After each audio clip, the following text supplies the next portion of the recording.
5월 29일 만만한 뉴스입니다.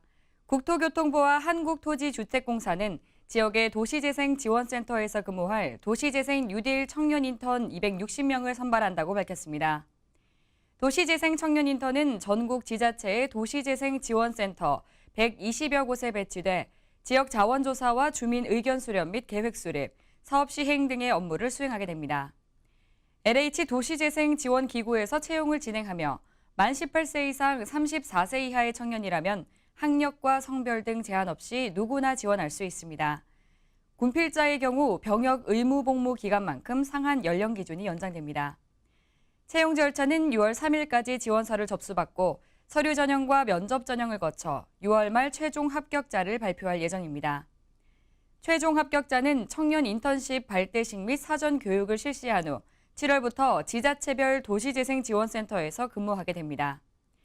세부 전형 단계 등 기타 자세한 사항은 도시재생 종합정보체계 누리집에 게시된 채용 공고문을 통해 확인 가능합니다.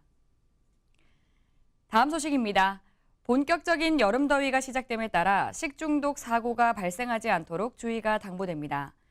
식품의약품안전처 통계에 따르면 지난 10년간 3,026건의 식중독 사고가 발생했고 총 6만 9,100명의 환자가 발생했는데요.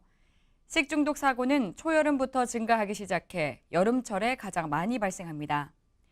특히 학교와 학교 외의 집단 급식소, 음식점 등에서 집중 발생하는 만큼 많은 사람들이 함께 음식을 먹는 시설의 종사자는 개인 위생과 음식물 관리에 각별히 주의해야 합니다. 식중독을 예방하기 위해 안전수칙을 알아두는 것이 도움이 되는데요. 채소는 식초 또는 염소 소독액 등에 5분 이상 담가뒀다가 깨끗한 물로 3회 이상 세척한 이후에 조리해야 병원성 대장균을 예방할 수 있습니다. 살모넬라균과 캠필로박터 제주니균을 예방하려면 육류는 충분히 익혀 먹고 특히 달걀은 날로 먹지 않아야 합니다. 또한 여름철에는 해산물이 쉽게 부패할 수 있으므로 주의해야 합니다. 생선은 구입 즉시 소금기가 없는 흐르는 물로 깨끗이 씻어 랩으로 싼 뒤에 냉장, 냉동 보관해야 장염, 비브리오균을 예방할 수 있는데요. 냉동시킨 어패류를 해동할 때는 냉장고로 옮겨 해동하는 것이 원칙이지만 빠른 해동이 필요한 경우 흐르는 물에 씻어 해동합니다. 조리된 음식은 장시간 실온에 방치하지 않고 5도 이하에서 냉장 보관하는 것이 바실러스 세레우스균을 예방하는 데 도움이 됩니다. 이외에도 위생은 식중독 예방의 첫걸음인 만큼 신경 써야 합니다. 육류와 가금류, 해산물은 다른 식품과 분리해 보관하며 익힌 음식과 익히지 않은 음식도 별도 용기에 담아 보관해야 합니다.